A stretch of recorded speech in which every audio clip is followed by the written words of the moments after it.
Thanks for joining us. Welcome to Live Free, Ride Free. I'm your host, Rupert Isaacson, New York Times bestselling author of The Horse Boy and The Long Ride Home. Before I jump in with today's guest, I want to say a huge thank you to you, our audience, for helping to make this happen. I have a request.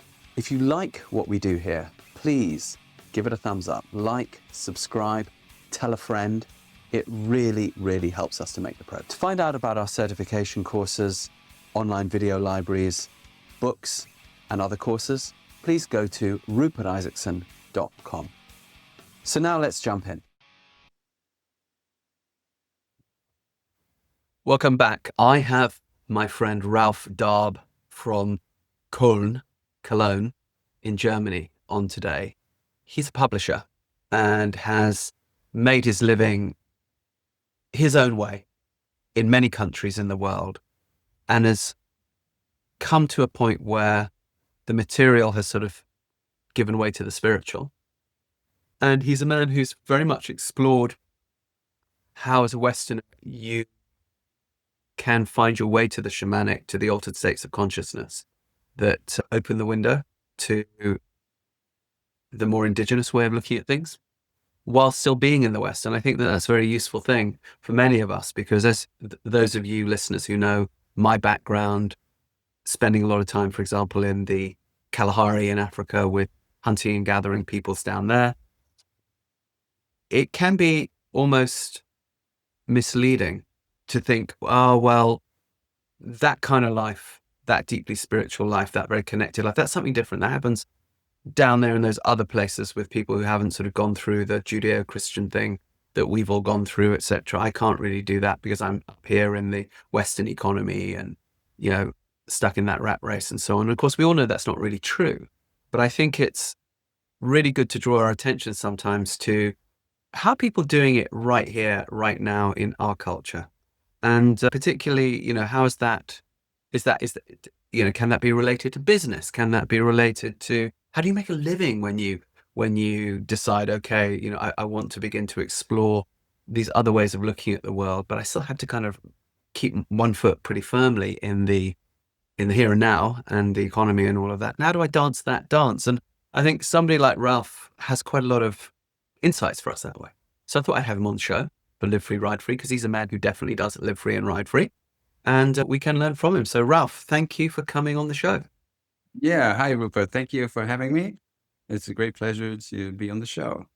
So do you want to tell listeners a little bit about how we met? Because I think those circumstances are quite helpful to drawing people's attention to sort of always keep your eyes open. You never quite know who's around the next corner type thing.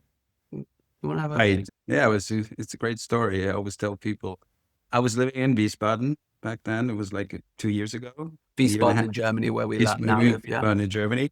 So I was walking the dog, up from the hill, and then, passed by a horse place basically. And I was talking to Liana, your wife, first, and then the dogs started playing, and then so we started talking. And so, oh, where are you from? What are you doing? And then I said, and then Liana said, well, that you guys lived in the U.S. in Texas, and then moved back here. And I said, I lived in New York for some years, and I also was in Texas many times. And then, I'm a publisher, and I'm publishing. And then he said, oh, my husband, Rupert, he's also he's an author. He published books, New York Times bestseller books. So, and then he walked up, and then we met, and we just connected right away, and then we started talking, and things like it was incredible because, it's no coincidence. It's just well, what was interesting to me about that first meeting, and you got to just picture it for listeners, I'm picking poo. It's what we always do every morning with the horses. But people walk by, there's a public footpath that goes, past the sort of main area where the horses are, because they all live outside. And, people walk their dogs, you sometimes say hi, whatever. But relatively few people actually stop and say hi. It's Germany after all. So, first thing is, well, that's kind of unusual. Here's a bloke who's actually cheerful and, friendly. And then, but very quickly, the conversation went to, well, what do you do? Okay, I'm a publisher, I'm a writer. Well, interesting, similar worlds. And then, of course, I told you a little bit about what I published books on. And then you say, oh, that's interesting because, I do these journeys. And I said, oh, what kind of journeys? And he said, well, like MDMA. Right. And what was interesting to me about that was a lot of my friends and contemporaries, particularly in the USA in the last, I'd say 5 years, have begun to experiment with looking at altered states of consciousness through journeys with MDMA, which some people call ecstasy, but it's not the ecstasy, of course, that you buy in a nightclub. It's the purer form that used to be prescribed way back in the day by psychologists and psychiatrists to warring married couples because it made them listen to each other nicely, brings out the sort of compassion in people. And psilocybin, which is, of course, mushrooms. And this has been a growing field among, I think, many people in the kind of middle class of the West over the last decade or so, because I think there has been this growing awareness that the material life needs to be balanced with the spiritual, but the church no longer offers that, never really did. I mean, mystic Christianity can, but not the church, not witch burning and the Spanish Inquisition.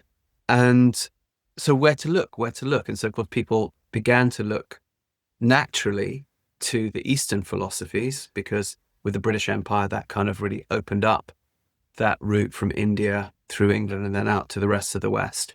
And that sort of, those meditations and Buddhism and Hinduism and stuff like that began to have a big influence on Western society. But it was still perceived as very much a thing from outside, I think from over there. People like me, of course, going down and spending time with a lot of indigenous folk, bringing that back. But again, that's still being, well, that's something other, that's something over there. That's not us. That's not where we are. How do we? And so I think it's very logical that people like you, Ralf, and other friends of mine began to look to the use of psychotropics in the same way that, of course, people are undergoing healing ceremonies in, the Amazon or areas where, or Siberia, areas where Native America, where psychotropic plants grow and have always been used for healing. It's a very logical thing. And I think there's a reach back even through the European past there, because certainly in the pre-Christian era, people used fly agaric mushroom. They used psilocybin, what we would call magic mushrooms, and datura, nightshade, certain things with hemlock, all to achieve altered states of consciousness in order to, connect with the divine. And that, of course, was rooted out of our culture by the church. So there you are, and we're having that conversation. And I'm thinking, well, this is sort of interesting on the shamanic. And then when I began to do this podcast, I thought, well, actually, Ralf would be a very good guy to get on this show, because he's really an entrepreneur and you run your own publishing stuff, but you've also, helped larger publishing companies and that sort of thing. But you also now tread this very spiritual path. That's Live Free, Ride Free, sort of in a nutshell. Would you take us through your journey a little bit, where you began as a boy in Cologne, growing up sort of, in the 70s and 80s, and that, post-war booming economy, having fun, it takes you off to other parts of the world, and then how you get into publishing. Take us through that early stage in your life, how you get going on your Live Free, Ride Free sort of initial. Yeah. phase. Okay. Yeah. I did that. So I grew up in Cologne, and I was. Which is a bit of a party town, right? It's a fun. Well, it's a carnival. The people are very open-minded and friendly. My parents, my mother had a restaurant. With a lot of people always came like every day. So it was always. I grew up in like a good environment, I would say. So, and I played soccer, football. When I was young, and it was pretty good. So I played for the SFC Köln in the junior What is that? team. Just tell us. Oh, that's SFC Köln is one of the best football club in the world. We just came up, went up to Did you the play third. for Cologne? Yeah, right. But in the junior team, so for Okay. some years. Yeah, And that was a great that's time. something that's like playing for Arsenal or Tottenham. Yeah. Yeah, exactly. Yeah, Exactly. yeah. So that was a great time when I was 14 years old, 15 years, 16, so playing, like we played tournaments in Paris, in Brussels, in Zurich, or, so it was always good. Like I go to the director of the school and said, like, I have to go for a week for a tournament, whatever. So it was a good time.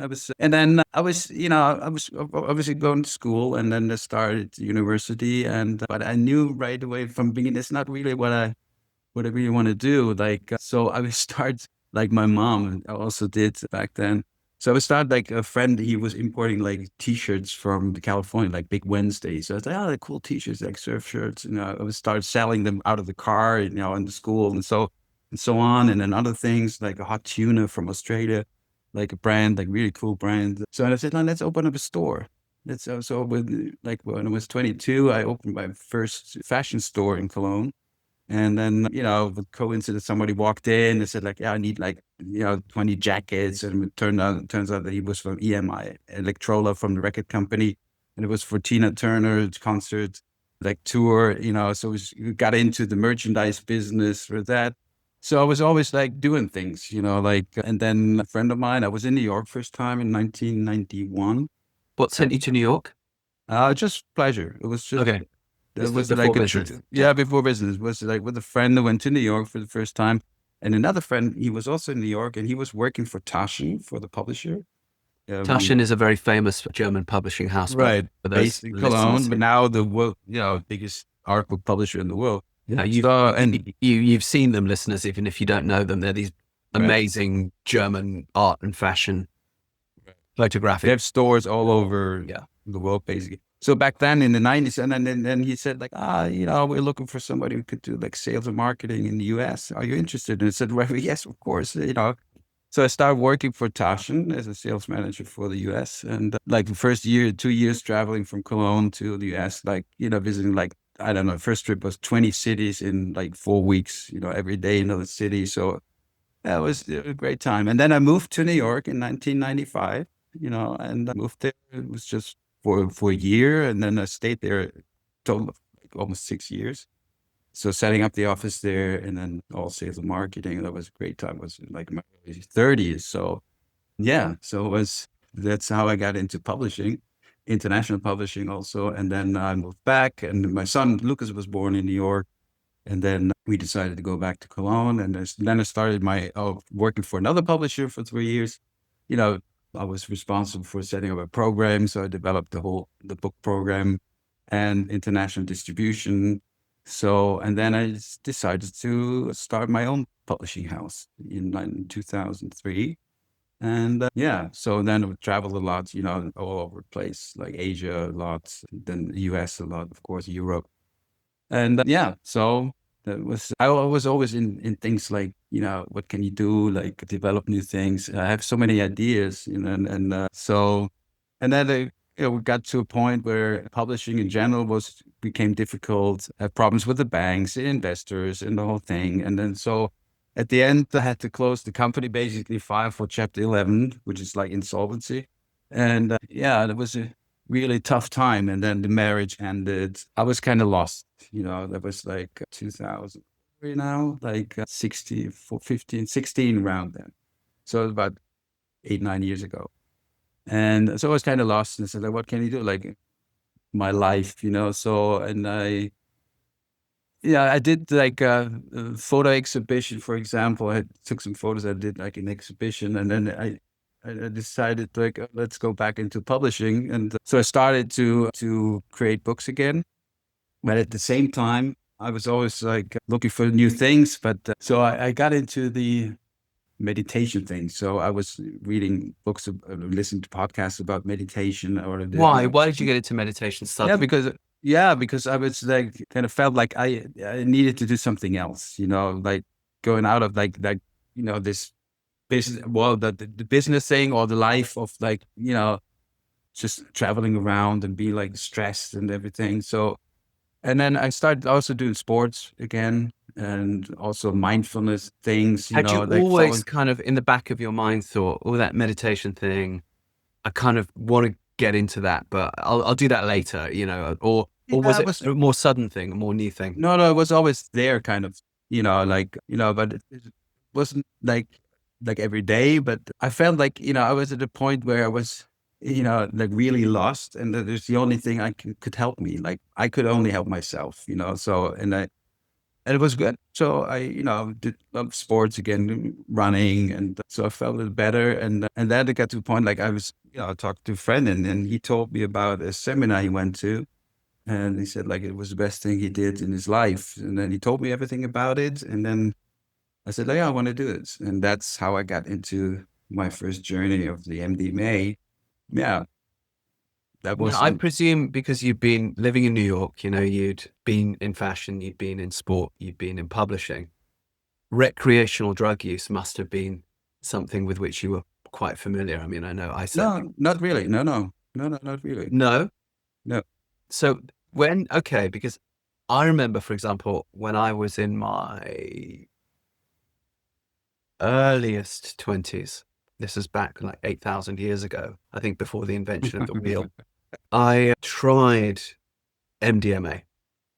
And at that point, it was still very pure. It was before techno, before the raves, before all of that took off. And so before it became a mass industry that people then began to adulterate it with speed and, awful. And so I tried it a few times in those early years and then very quickly gave it up because it very quickly became adulterated with all sorts of stuff. And you couldn't, at least at that stage of my life, access that pure form anymore. But I do remember breaking up with my first girlfriend. Basically, she was dumping me while we both were on MDMA, which, of course, as many listeners may know, MDMA used to be prescribed by marriage counselors before it was made illegal because it helped people to listen to each other really compassionately. And to tell the truth. You're right. And so we broke up, so kindly with each other, even though my heart was broken. And we remain friends. We're friends to this day. It's very interesting. So, when you told me about you doing these MDMA shows, I immediately made that assumption. Oh, well, he must have had, some sort of previous history with this. But you said, no, not at all. So this being something quite new for you, Right. what made you think, yeah, okay, well, that might be something then? Because a friend told me that what he experienced and told me that it's safe, that it's, so I said like, okay, because I was really not really into drugs, I had joined, so, of course, then alcohol, wine and so on, but no drugs, I was never, I always said like, I can be fun without drugs, so, but in this case, I was like, looking into this more as therapy. This is therapy than just like having fun with drugs or so, and trusting my friend and said like, oh, let's try it. And it was, to tell everybody, it was the best thing I did in my life, so. Well, right. Often, when people say, for example, go down to the Amazon looking for healing, and they'll often find themselves with a curandero, a healer doing ayahuasca, which of course is a very, very strong hallucinogen. But many people will report, what I needed was a kind of radical way to break through and out of the worldview that has I've been stuck in. And I needed kind of a radical change of environment, both physically and mentally, emotionally, in order to get this other perspective. Otherwise, I sort of couldn't break out of the rut that I was in. Do you feel that that's what happened to you? Yeah. Yeah, exactly. But it's also like after like the first time, it's like 4 years ago.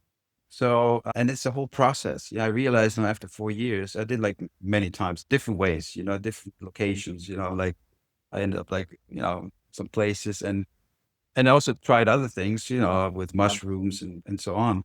And now after 4 years, I realized it's not just the one journey, or, even the weekend or so. It's a whole process. It's like it changed, the transformation is going on like forever, so it's like, but the thing is like I learned to let things go, like to during these journeys to look at things, to have sometimes the same feeling again about things. Even when I was a child, I could look at this and say, oh yeah, that was not so bad, or it was so, and let go. And now I realize that it's just one part of it, it's not like you do one journey, MDMA or whatever it is, like, and oh, you're healed now. Oh, you changed my life now. No, it's like to change your life, or you go through a real transformation, it takes weeks and years, and goes on, No like doubt, but you need that initial experience initial experience. to And with to this, sort of help leapfrog yes, into that. yes, exactly. And the initial experience is like to to to become like in different consciousness, different perspectives. And this is what I never had experienced before without that drug, without MDMA or without mushrooms, whatever. But MDMA is more like, for me at least, it was like to see things from a different perspective. Yeah. Every time, like really clear. It's not like you're hallucinating, you're like sleeping or so. I was always clear, and I've experienced stories, really stories. I was in those stories like 500 years ago in Persia. I was in the universe. I was an astronaut. My soul was up there in the Big Bang or whatever it is, like, and I was like, well, it was just such stories and experiences. And that changed my view of myself and my surrounding, my people around me. So it's like all this, it's like a kind of heart opener. And then when you go that path, like I did, you'll see that your life changed. But it's like not, if you stay in your environment, if you stay in your structure, you don't change really a lot. So you have to let go, and you have to realize, and you have to say, okay, if a relationship ends now, yeah, maybe it has to end now, because without ending the end of the relationship, you cannot experience something new, or you move to a new place, and it's all part of the journey. And that's it. All started 4 years ago with the MDMA, and I did many trips, and I still do. It's kind of like sometimes I feel I don't need it anymore, because it's like what the neuroscience would tell you. It's like the neurons, they can adjust things, and then you can get the same feeling, or you can change my perspective now without taking anything, because my neurons, they experience, they can be in that same state. So, and yeah, so for me, it was like, it's a game changer. It's a life changer. And In those early days when you were first taking these journeys, and I'm going to ask you to describe, you know, some of the journeys that stand out the most and the insights you got from them. But in those early days when you were first beginning with it, did you find it very difficult then to reintegrate yourself back into, if you like, ordinary life, like making a living, business, picking up the phone to people, striking deals, whatever? Or did you actually find that no, it was actually much more of an effortless flow? no, the first journeys, I remember it was like, I was telling everybody, how great it is. It was like, even like my friends and family, and people are like, some people on the street, maybe said, this is so fantastic. Everybody should do it. And everybody has to like go on trips, and it's changed everything. So then I realized you cannot talk to everybody about it. Some people said, hey, he's crazy. What is he doing? And I said, like, shouldn't talk to everybody about it, just to people who are really interested. So like, you figure out, who's really interested and who's not. But yeah, and then I got to the point. I said, like, okay, what I'm doing now, if I continue these journeys, I realize myself that I'm changing now. I talk differently. I feel differently. So if I want to stay in my old world, I have to stop now, because it doesn't work. Or I say, okay, that's my new path. I go that path no matter what. And I do. And I did, and I still do. And then you realize that you don't have to talk about it anymore. It just comes. People just come, or they don't. And the things change. And also in terms of business, it opened up new paths as well. So my conversations now with architects or interior designers is different now, and the business is Now, growing. there's the books you're doing now, right? Your high I on still do series that's about still architecture. do the architecture interior books, and the business is actually growing like this year, and it's like, it's amazing. It's like the more I open up, the more people I attract to publish with me, to publish their work with me.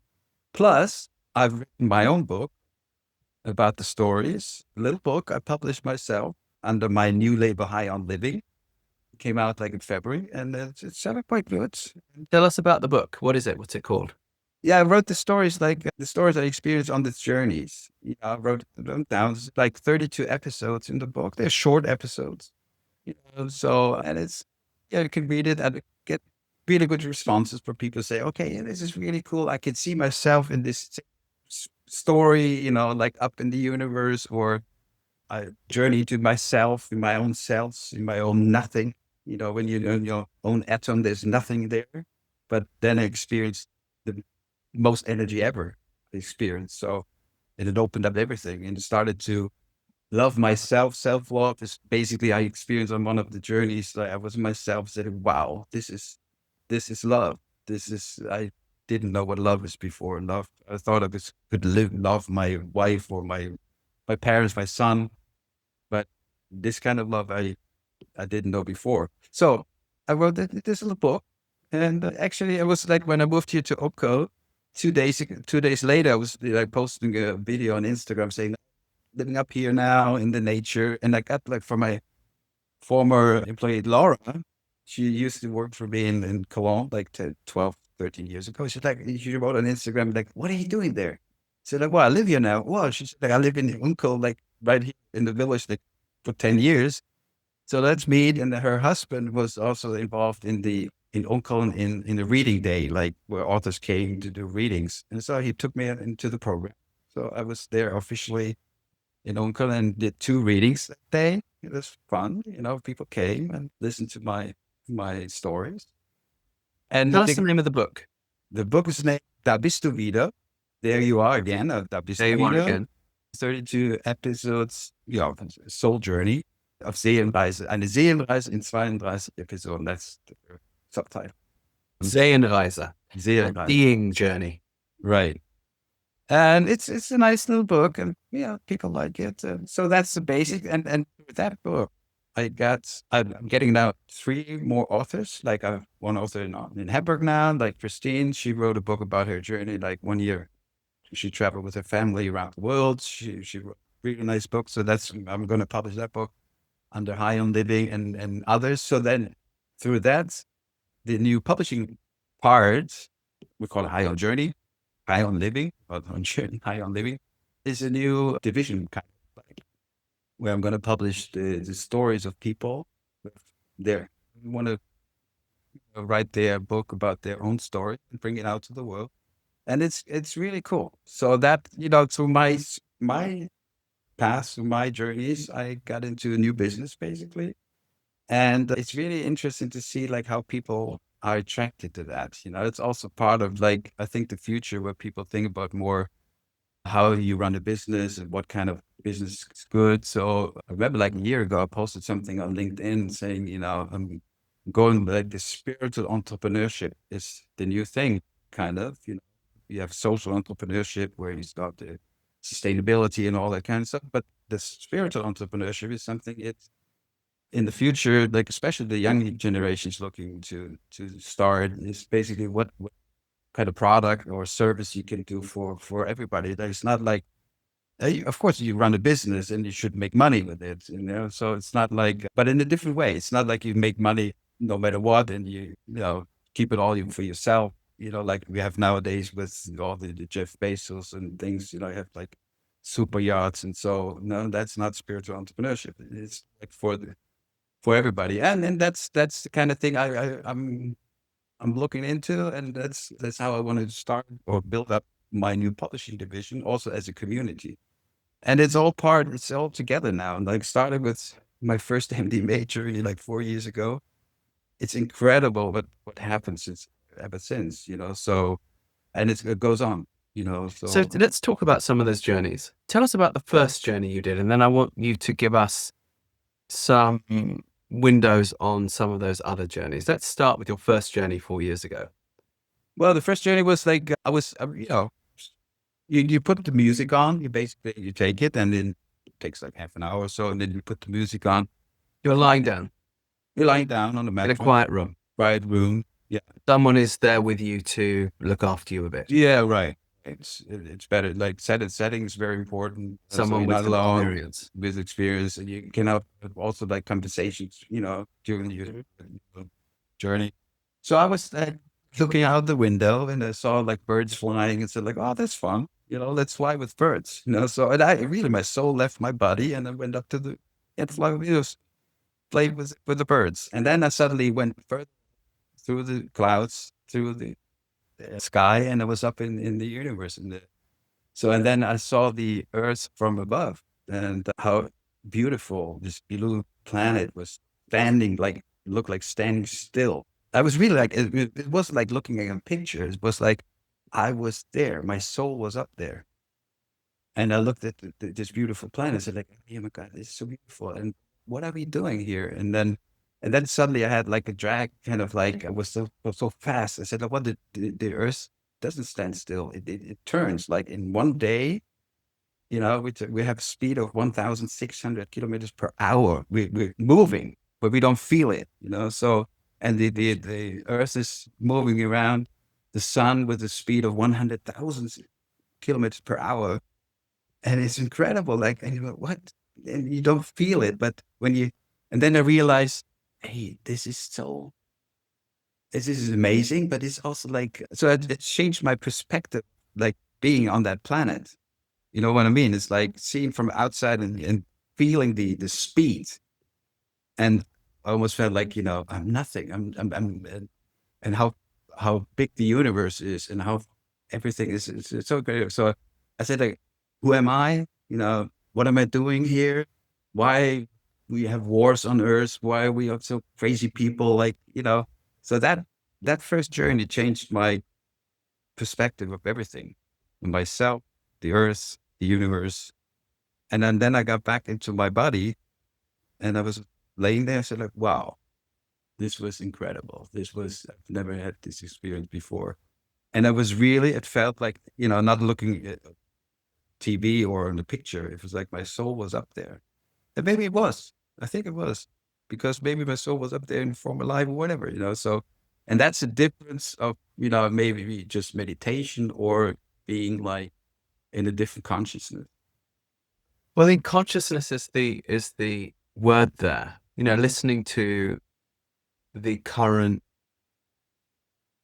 conversations that are going on around quantum explorations from physicists, it seems that the people who were dubbed crazy, like Penrose, back in the UK, who's in his 90s now, even though he was a Nobel laureate, even though he made many contributions to mainstream science that he was celebrated for, when he came up with the idea that perhaps the universe is conscious, perhaps physics, the answers in classical physics are just not enough, and that they need to interact with fields of consciousness that seem to be expressed through quantum action. He was, laughed out of town. And then you had people like Rupert Sheldrake, another renowned physicist in the UK, basically saying the same thing, saying, no, I think, from a scientific point of view, the only explanation is that we're dealing with a conscious universe and that everything is conscious and that cells are conscious and consciousness is not a product of the human brain,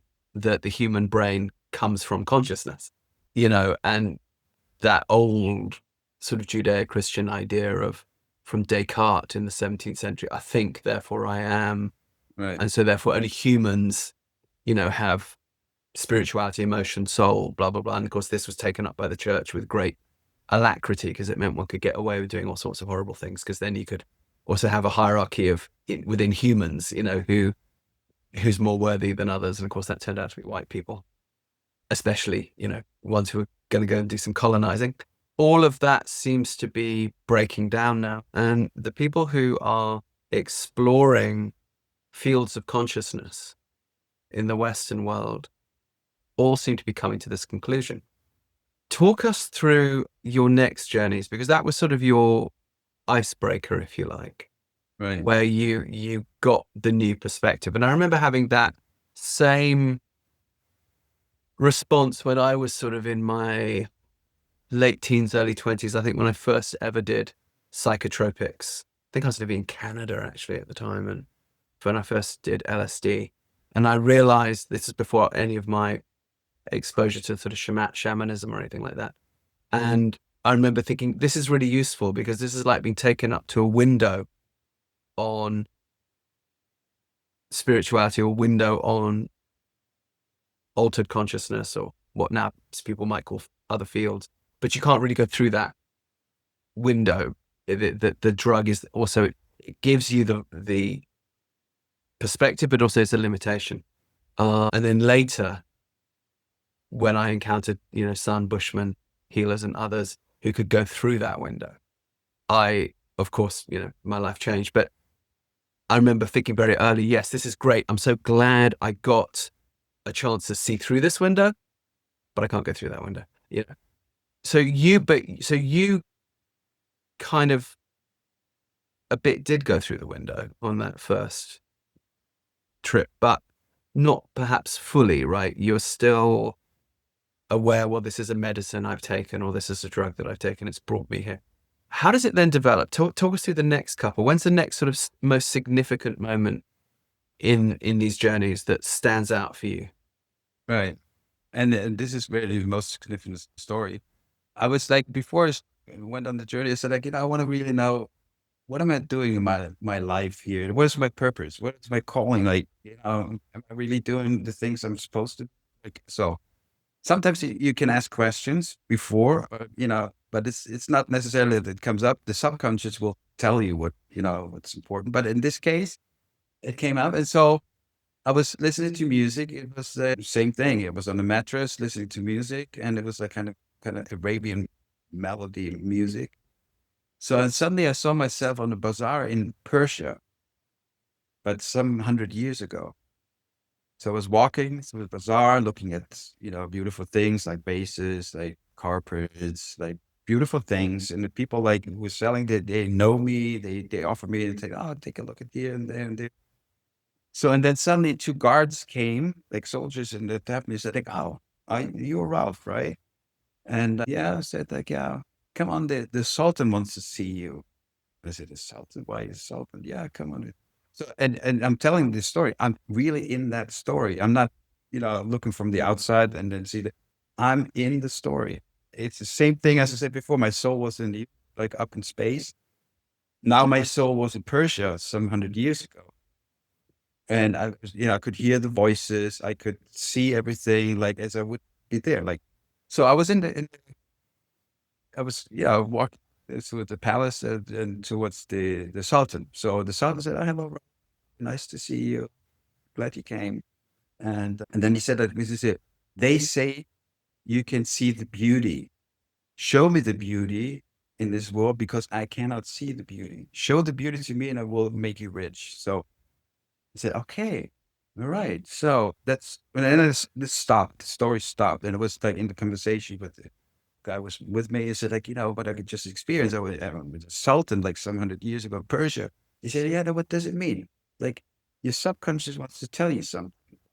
So yeah, I'm doing books. Like for the last 20 years, I published books on architecture, art, fashion, to show beautiful things, to other people. That's what I'm doing. Yeah, okay. So all right, that's that.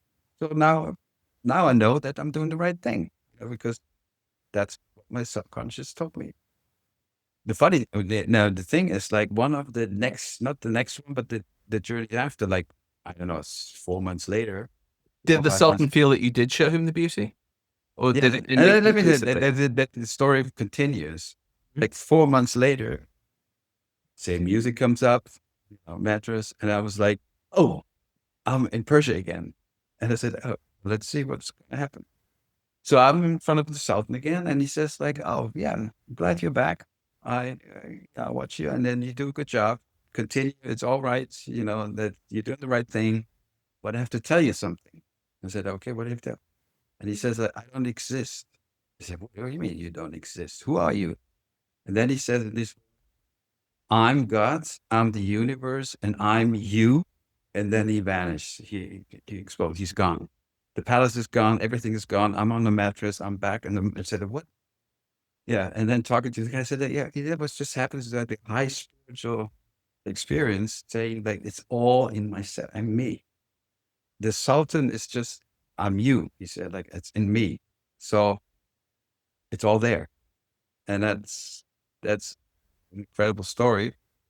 Now, now I know that I'm on the right path. What happened then is we were in California 2 years ago, and we were down in San Diego, La Jolla. It's like a place I know because I've been there many times when I lived in the US. So I was going to the bookstore and checking out the bookstore. So there was I saw a sign, psychic reading. I said like, I'm curious. Let's go there. So I called and said like, could come like in half an hour. So walk in and there's an old lady, beautiful setting. It was more like a gallery. And I asked her, what can you do? So, and she said like, I can do aura reading. I said, okay, let's do it. So 1 hour, she said like, you should just sit down. You don't say anything. Just listen. And after that, you can ask questions like afterward. In 1 hour, she taught me everything about my childhood, my life, my relationships, the things I'm doing business wise, everything. And now it comes.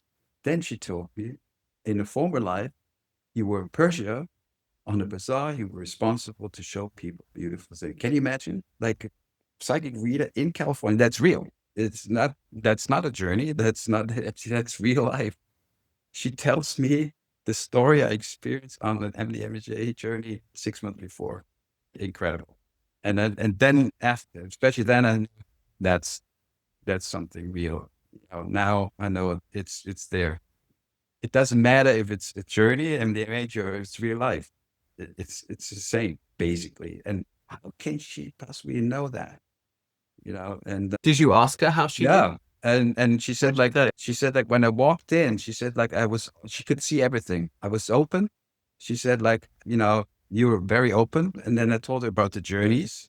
She said, like, okay, now I know because you did the journeys. You're very open. You can't, so I had the feeling also that things are channeled to me, sometimes, says, yeah, that's all. That's you.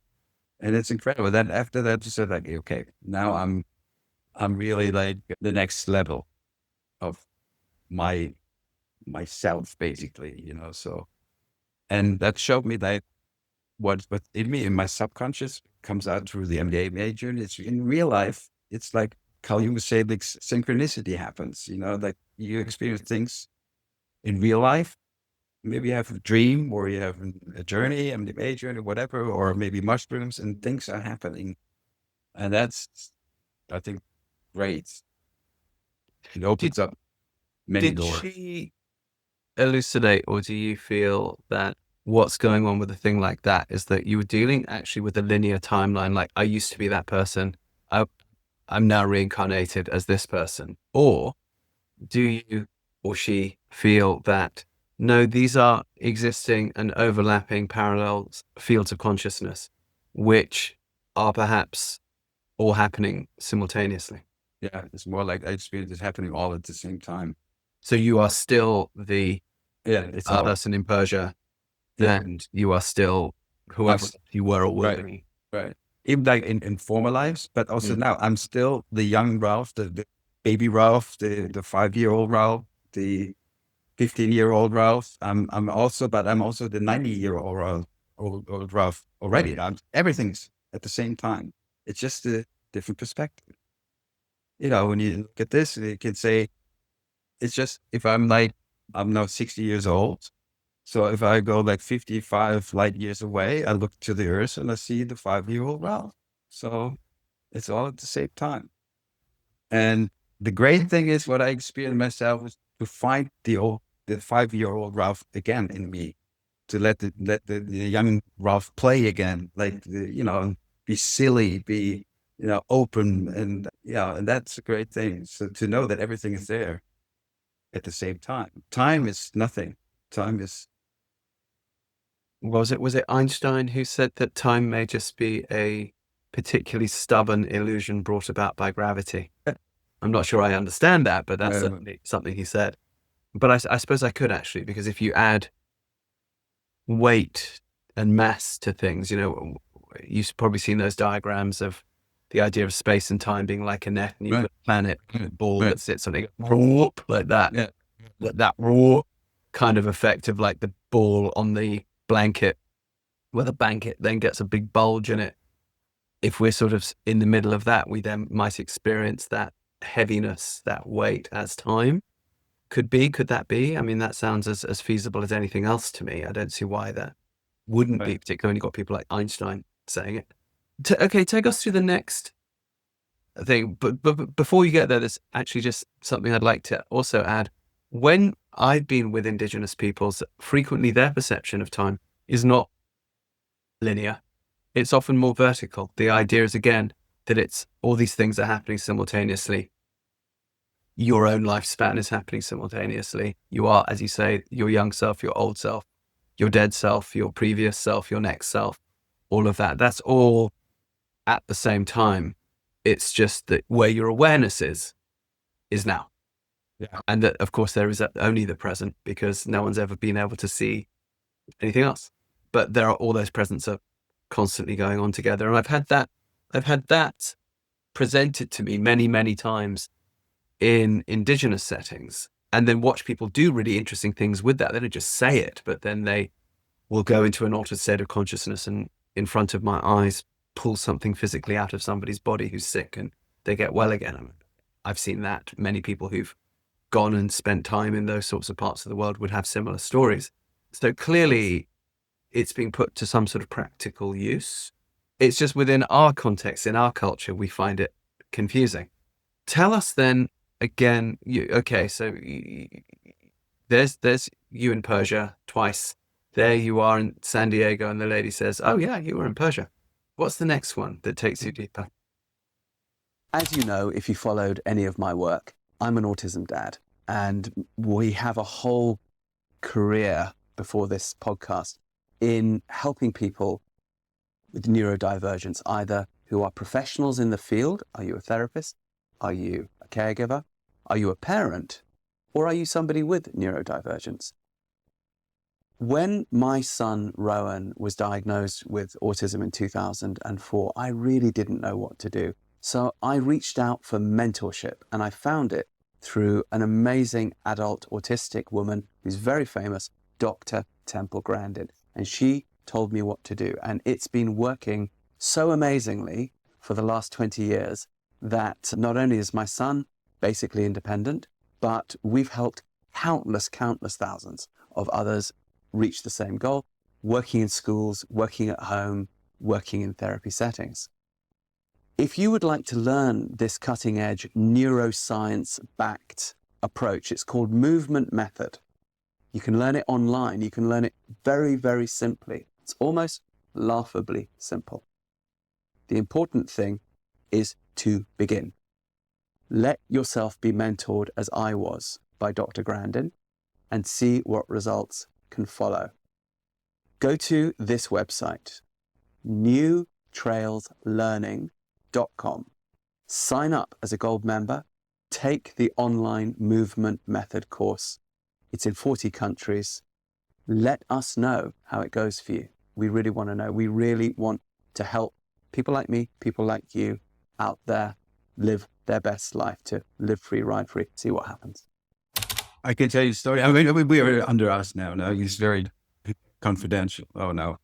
Well, I feel like I don't want it. No. It's really, I can tell the story because this story is really, when I do the reading, especially women ask me, how did you do that? So I had sex with myself. I explain it now. Were you good? Yes, absolutely. And it was incredible. Phew, what a relief.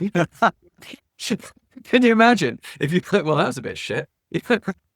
No, see it. I was, same thing. So music was good. I was feeling really good. And so I started touching myself, but it felt like, I'm touching somebody else, like with my hands with somebody else. And I realized, came up, sex is good. And then I saw myself as the man, as I am, as Ralf.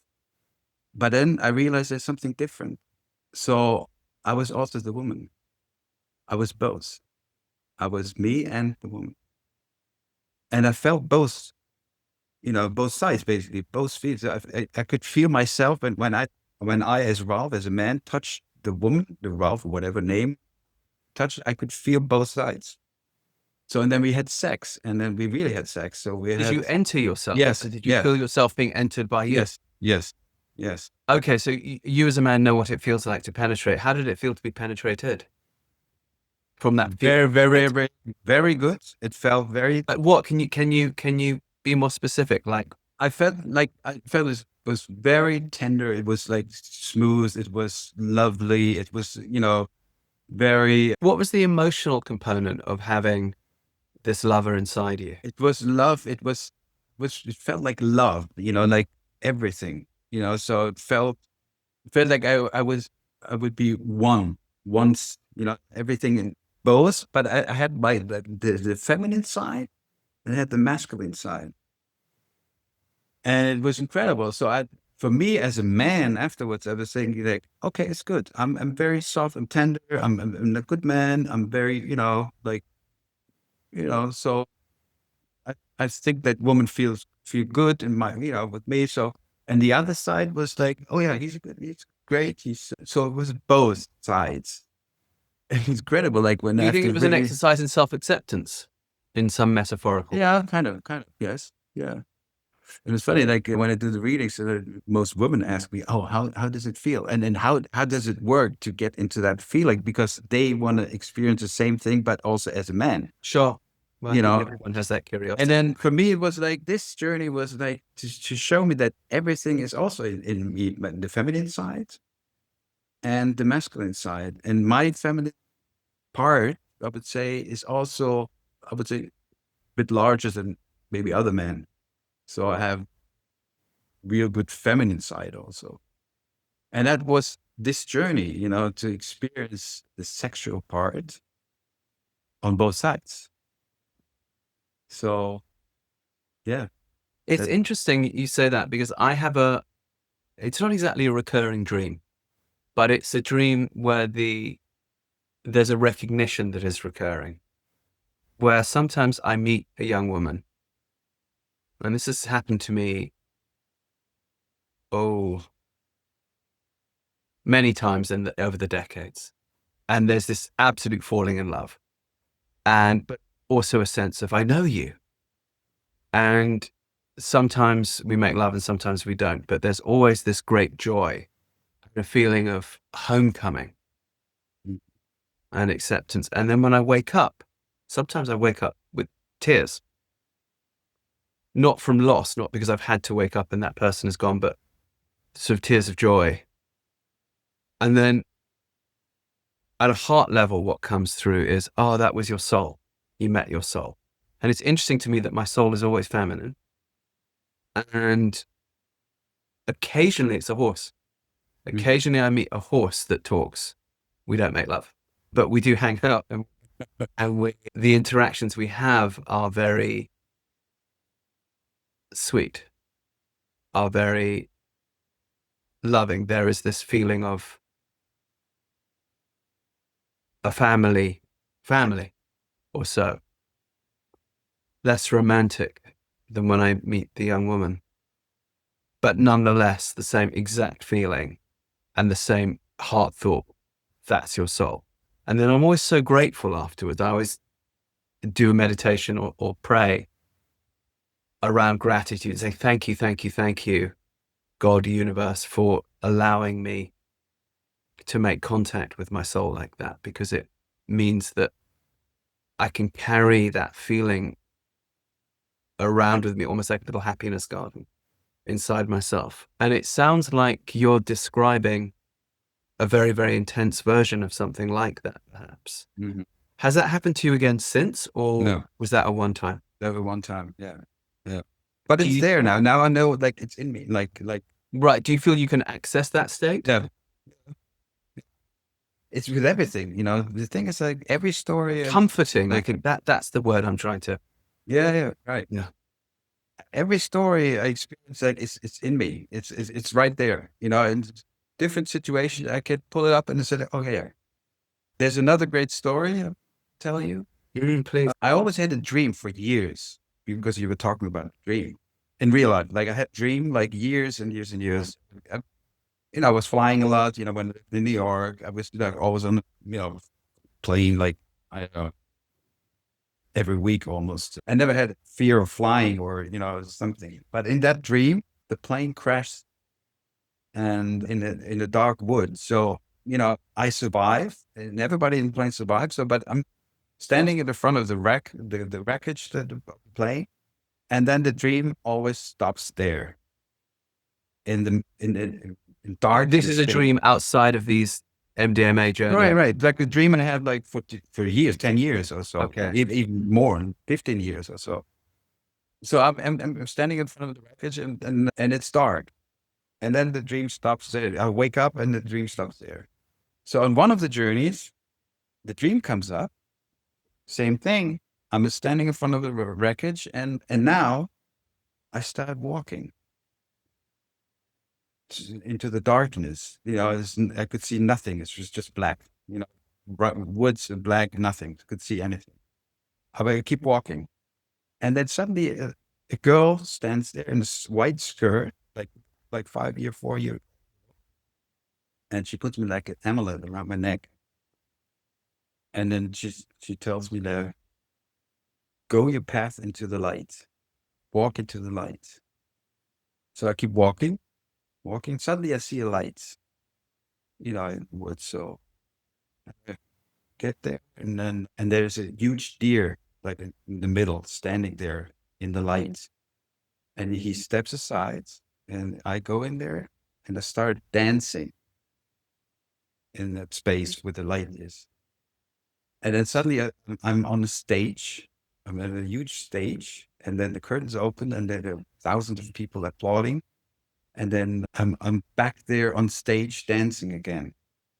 So what tells me that metaphor was like, yes, I was broke. I was like, lost, kind of like, I know I was lost in real life. So I was lost standing. I was not dead, and then I start walking, and this little girl gives me like an amulet, like say, okay, go into the light. And then I'm on stage dancing, and I'm back into my life. I'm back on stage. So yeah, it's a fantastic story for me. And ever since, it's like, I don't know, 2 years ago, never had that dream again, because it's the situation is solved now. You know what I mean? Like, I'm back on stage. And So there was that an was old life that had to end, sort of, yeah, very businessy, very flying aroundy, involved type life. It right. needed to end. But when that ends, of course, yeah, one feels lost for a while. Yeah. Until one is put on the next stage. I could see the logic of that. That was really like, yeah. Never had that dream again. I don't need that dream again, because now I'm back in state, basically, kind of like, okay, I'm back.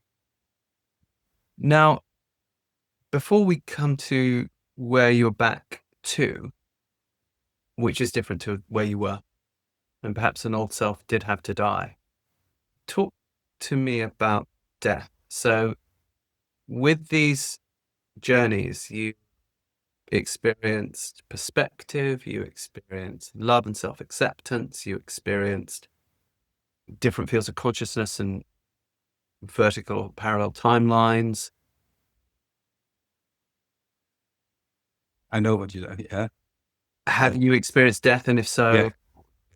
tell me about that. Yes, I experienced my own death, and it was wonderful. Some people would say, "Oh, it's scaring," or I don't want to, experience that. So I did, and it was wonderful. So, thing is, like, I was, same thing. Mattress music is on, and I see myself on the beach in Osgore, that's in France, like on the Atlantic coast, where we go almost every year for a long time now. It's like a soul place for me. Like, it's so I see myself like on the beach, sitting there in the arms of a woman, but I don't see the woman behind me, but I'm sitting there, and then the number 96 comes up. So my age, 96. I say, wow, that was fantastic. I'm 96 years old. I had a good life. I had a lot of time. So, and then I felt that my soul is leaving my body. It's like going out of my body, like over the sand and the water, up through the cloud. Well, there were no clouds, but up in the sky, and then into space. And it's like, I'm dying. And actually, I died. And the woman behind me said, like, I'm coming with you later, and I love you. That's the last thing I heard. I love you. But I couldn't see the woman, so I don't know who it is. Yeah, no, so That's, but it was a wonderful experience. It was very, very smooth, very not hurting, nothing. It was like going in back into space. It just felt really, really wonderful. And then being 96, I said, like, if this is really, I'm going to be 96. Wow, that's great. So I still have, it was 56 at that time. So I have 40 years to go. It was fantastic, So, and if I die 96, whatever can happen. That being 16 again. Yeah. That's the other story. That's a part I experienced on the MDMA journey. But so 3 months later, we are actually in Oslo. I go for a walk on the beach. I have music on. That's what I do like once a day. Like go for a walk. And then I stop, and then I'm at that point where I said, oh, here's a place where I die. So I could see it. And I got showered, felt like goosebumps, wow. And I start crying, say, wow, here's a place. So I then did calculations, said like I was 56 then. I said, oh, if I die when I'm 96, it's 40 years to go. When I subtract that from 56, I'm 16 years old now, and I can start all over again with everything, with relationship, with business, with everything. And I still have 40 years to go. Wow, how fantastic is that? So, and then I started crying and laughing, and I was dancing on the beach, and I was like, wow, this is fantastic. So that was real, so that's what I said earlier when you have like the experience with the Sultan, where, with things that happen in an MDMA journey, and then you have experience like in real life. You say, well, that's the same thing. Here the story continues in real life. So it was just fantastic. And I said, like, I don't have fear of death, nothing. So what else can happen to me? And one thing is, like, a friend of mine, Otmar, he died in November of cancer, last November. Very sad, age of 58. So, and last year I took him twice on the journey, MDMA journey. And he experienced also his death on this first journey, which helped him a lot to, at the end, I was in the hospice with him the last 3 days, and he told me the story, like how he died, and it was great. He was, going into the light, and he had no fear, and he left and with no fear, and he gave me so much power and energy, and it was incredible. So for him, this MDMA journey was wonderful, going through this whole process, and then eventually he died then, but it was great. So for him and for me also. Yeah. So these are things that's why I also like going, I don't know when, next week, 2 weeks, we're going to do like MDMA journey again. Like, this is like just experience, like what's coming. You can look into the future, or I can look into the future, or I can ask questions. So like, what's coming next, or ideas is something I should look at. Or what also happens is, that's what the psychic reading told me also, like I should be open to channeling. And that's happening also sometimes. When I wake up in the morning, it's now I sleep very well, because one thing is also like it helped me a lot the last 6 months with all the separation, the ending of the relationship and everything. I don't drink alcohol no more for 6 months now. And it's great. I feel good. I sleep better. I'm clear. So it's fantastic. So I wake up most of the time early in the morning, like 5:30, 6. And then in that stage, I'm just saying, okay, I'm open, just channel whatever, like talking to the universe, like, oh, let me know what I, should look at. And I get messages. It's amazing. Can you give us some examples?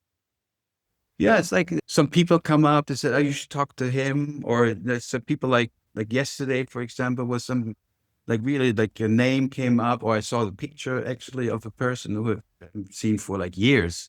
Said, I should contact him, so that's kind of thing. And I sent an email yesterday, got a response. So maybe a new project. So that's kind of things, oh, let's say I should do this or that, or just sometimes small things. But yeah, it's kind of like, or get also sometimes messages for other people when I see, oh, there's something going on, and yeah, be careful, so I think it's more like, tell that person, I saw this.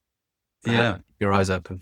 It's like what the psychic reading told me, like you're very open, higher frequency, basically. And I feel that sometimes, that I can get messages or feel something. And that's what, yeah, it's great. So it's nothing I'm afraid of, so it's just good. And that's why, I'm continue also doing like, I'm starting doing Kundalini now, because Kundalini yoga is also spiritual. It's a connection between spirit and body and everything. It's part of the spiritual journey. Or the gong meditation I did last weekend in Hamburg was fantastic. Have you done gong meditation? I have not, Wow. but I have done things with singing bowls and frequencies. I was recently in Grand Rapids, Michigan, and went through a meditation with singing bowls, very similar to gongs actually. And one of the things which the practitioner did as we were lying there was with a tuning fork coming around and then putting the tuning fork to the skin at the Yeah. frequency of the bowl. And what I found extraordinary about that was that I didn't experience it as like a vibration or a buzzing or a tickling or something that you'd expect. I experienced it as color and a deep sense of peace. And I was actually there with my son. I was there with Rowan Scub, who's Yeah. my whole story, really. Yeah. We were there together, and he'd been actually helping me with an autism training. He often comes on the trainings now and helps explain autism from the inside to people.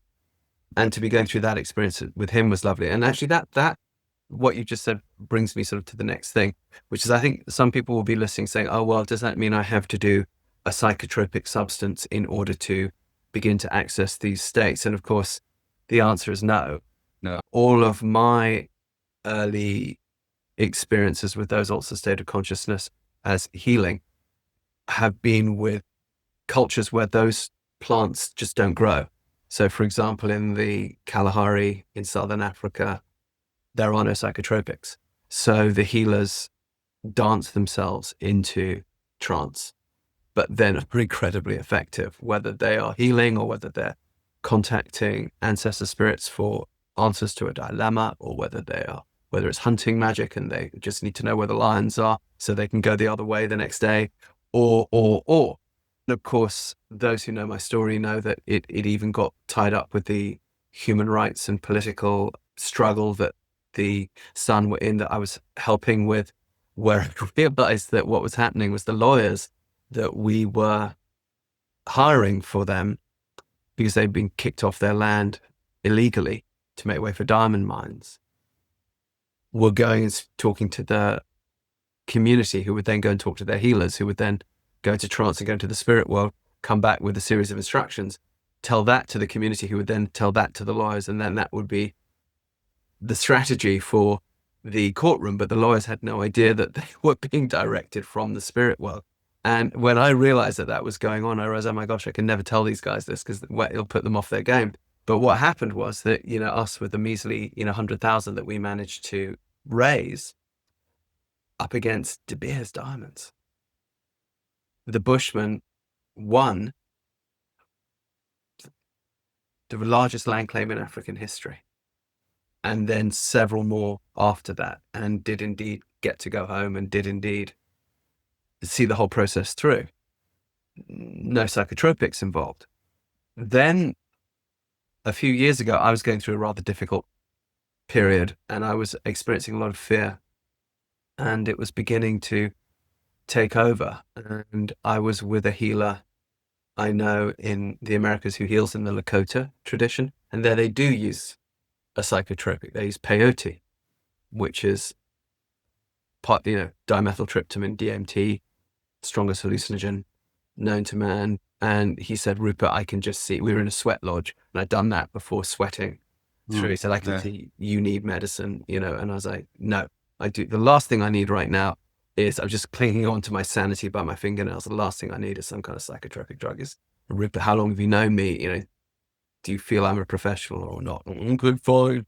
He's like, so he said, I'll give you, the dosage I think that you should have. And what was so interesting was, after a while, I became aware of like a little red laser that you might see in a PowerPoint going through my body and stopping at areas where I had stiffness and pain.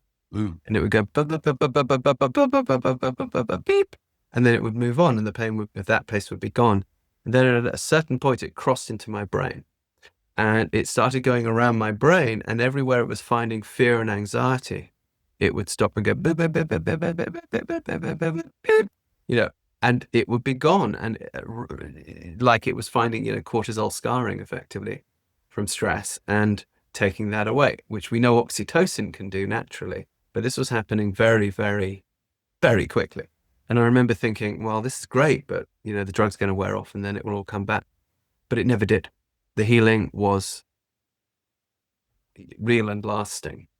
But the reason I'm telling that story and then the stories from previously where no medicine was involved is, I think, speaking to your point where you've now been 4 years letting, let's say, the plant medicine, because MDMA is effectively a plant derivative, or synthesized drugs are effectively plant derivatives. And now you're finding, oh, actually, I no longer need that to access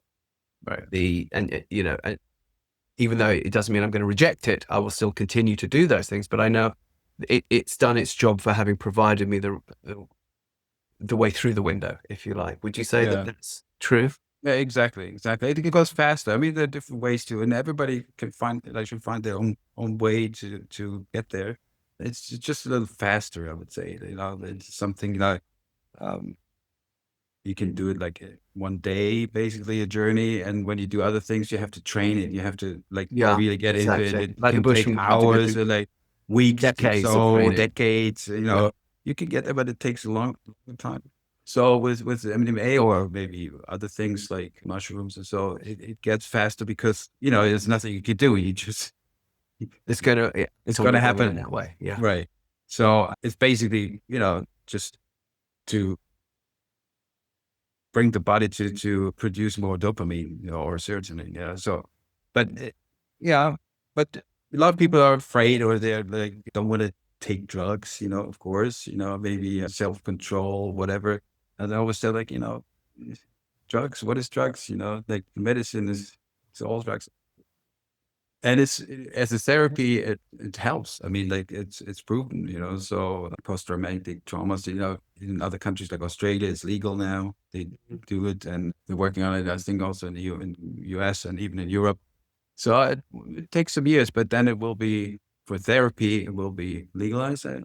MDMA, right? MDMA, yeah, MDMA. And it used to be. Used to be. So yeah, but there are different ways, and everybody find their own way, and it should be. It's no dogma. It's no dogma to say you have to do this to get there. So right. It's also interesting that you talk about Kundalini, because the Bushmen have a similar idea. Kundalini is supposed to reside at the base of your spine, right? And it's a life force, a sexual energy that you can begin to manipulate. The Bushmen call it Rum, N /UN. The / is that click, that Rum. And Rum is one of those untranslatable words, which it can mean power, this type of life force, wisdom, can mean many things. But what they do is they, over years of training, learn how to boil the Rum in their stomach, bring it into their stomach and boil it. And the dance does this, and you'll see them get incredibly hot. And if you touch them, they're incredibly hot, but they'll try to cool themselves in the fire.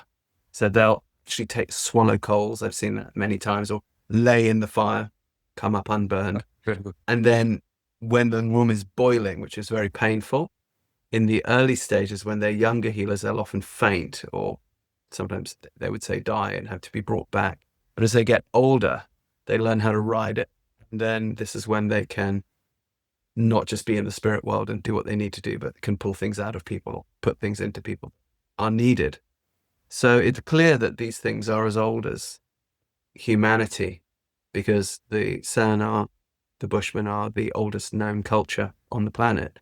And so the quest for the altered state of consciousness seems to be built into our DNA, that to play with consciousness which is why I think in the past we've had the arrogance as humans to think we're the only ones with consciousness, which now I think we're realizing clearly isn't true. But because we're conscious of our consciousness in a certain way, if you like, we're self-conscious, we have a great desire to communicate with it, I think, and through it, and use it as medicine and answer dilemmas through it. And as you say, whichever way you do it, there is no one way, but to be on that path seems to be important for human happiness. Would you not agree? Yeah, absolutely. Yes. There's certain, like one path to your own path, and then be curious, like go there and there, try things out, like what I did, like following like some people, like a podcast, and then say, okay, that's good. Now I follow somebody else or read other books or do a seminar on meditation or the Gong meditation, for example, and just try things out, and then you feel like when your body or when your consciousness or when your spirit like reacts and what's best for you. So, and like being on the path, that's the most beautiful thing. It's like, and to experience new things, to meet new people. And it's kind of like you meet other people, you meet people who are also on their path, you connect very fast. And that's the great thing about, being on the journey, on the path. And but as I said in the beginning, is you have to let things go. That's the other part. I'm seeing or meeting a lot of people. They do a lot of things. They go every day or 3-4 days a week. They go to yoga and they do a lot of things, but they're still in their same environment. They're still same job. They're stressed. They of course it's difficult to leave everything, but kind of like you have to like kind of let things go in order to receive new things. You have to make room for new things. It seems though that process is almost built in. And I think a lot of people find this rather alarmingly, when they first get involved in this type of way of life. Things can fall apart very fast, and that can be very traumatic at first, even though they are things that actually you look back over a couple of years and you go, oh yeah, actually I needed to let all that go. And I probably would have just clung on to it forever if I hadn't been literally picked up by a pair of forceps and placed over there. However painful that was. And I'd say it seems that you've gone through something like this rather recently, because when I first met you, you were, living in Wiesbaden, which is a nice town. It's a wealthy town, nice apartment, still very much in the publishing life, etc., etc. Then you went through something of a disruption about 6 months ago. And I remember, and now you're living in an apartment in this castle, rather romantic, in a very, very beautiful part of the countryside in Germany that I know where you are, and I know how beautiful the nature is there. And it's interesting, you've been sending me these pictures on WhatsApp of the nature. And I'm like, he's found it. Because one of the things which I was noticing through your story, and whether it was you working for Taschen or you as the Persian person showing people beauty, this is all about human beauty and things that were made by humans. And, Taschen also, fashion and models and that kind of physical human beauty and as well. But what I feel is often missing from all of that is nature. And of course, the greatest beauty, of course, is always nature. And that's why we react and respond to beauty in the way that we do, because nature is beautiful and nature is what we're supposed to be surrounded by. And people are very beautiful. Inside and out, we're a very loving species, right? So it's interesting to me that finally, in the last 6 months, there you are in nature. Finally, those of you who are watching this on YouTube, it looks like, well, obviously we're talking across by Zoom in Ralph's apartment within that castle, but I know what's outside that window, and I know that you're out in that nature now, and you've really simplified. You've sort of gone from, home ownership and real estate and all of that stuff now to saying, no, I'm going to minimalize, and I'm just going to have this small apartment and spend most of my time in nature while still working as a publisher. Right. It's interesting to me. And one thing is also like talking about, as I said, the Sultan in Persia, show the beauty. What I realize now, it's not only, it was back then or still is sometimes, of course, with the books, to show the beauty outside, but it's also like my purpose also to show the beauty in people, to help people to go on their path to develop or show their own beauty. And that's also, one thing I'm going to do in the future, to help people to show their own beauty, because every person is beautiful. So, and then How will connection you do with that? Well, but with seminars, with I did like coaching as a neuroscience coaching. I have like a certificate, whatever you call it, and then I did meditation, spiritual, and I'm doing now Kundalini practice in there. So things like put it together, but also my strength is what I can do really good is like bring people together. So, the funny thing is that a year ago I was still in Wiesbaden. I was in Rheingau, which is beautiful, the Rhine area with wines and so. And I was standing there and said, like, oh, well, this is beautiful. This is beautiful and good energy for me. And it's like, I would live in a place like here, like where you can live, but also where you can do seminars, like a house or so. And now I'm no longer in Wiesbaden, but I'm here now and I found the place. It's incredible. Can you do seminars now? Yes, Where you're at? and here's the event place. There, weddings are here, seminars here. There's a big base terrace outside, nature. It's a perfect place for seminars. So we start doing like in 4 weeks we have a seminar here. I'm organizing, so I bring people here.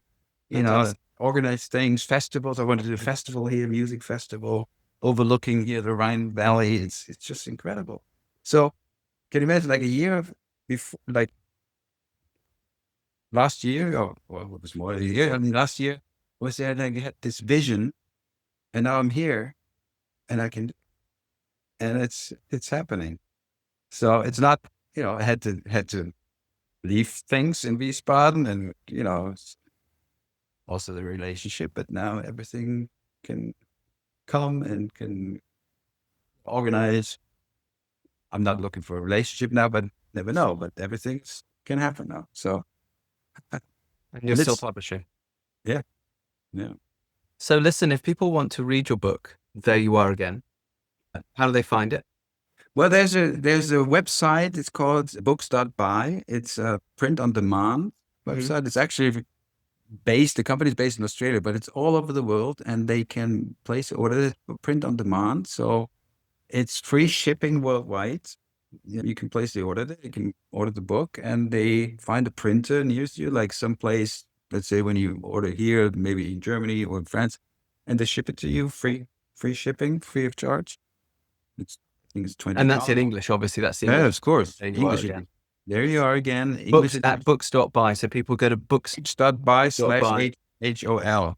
You can put it slash HOL, slash on living. HOL, yeah. Great. And then they would look for There You Are Again. Right. It's on there. They can buy it and with free shipping, and then you can read it. So, yeah. And if people want to reach out to you and want to be, well, they could send me an questions email about their own healing or want to be part of your seminars or come visit they with can the castle. contact me. Yeah. How do they contact you? Well, by email is best, like Ralf@highonliving.com. So RALPH, Ralph. No, F. With an F, right, in the German way. RALF. At highonliving.com. Highonliving.com. Ralph with an F. Yeah. Highonliving.com. Yeah, reach out to Ralph, listeners. Please do. Yeah. Yeah. And come up here. Like if you visit Germany near Cologne, they come up here hiking. It's a beautiful place. Well, I'm gonna run up the A3. Yeah. Come see. Right. Take exit Bad Honnef, exit Linz here. So, Bad Honnef. I know exactly where that is. We helped someone buy a horse from Bad Honnef. Yeah. That's right here. Great horse. Yeah. They're up here. There are 50 horses up here. So see them in the morning when they come out of the stalls and like run, and I. Yeah. Well, maybe we'll do something with horses together. Yeah. It should come. It's really wonderful. Okay. All right, Ralf. Well, thank you so much. Well, thank you, Rupert. It's been a wonderful journey. Yeah, great, great. Yeah, Um, so any last words of wisdom before I click off the record button? that's what it is to.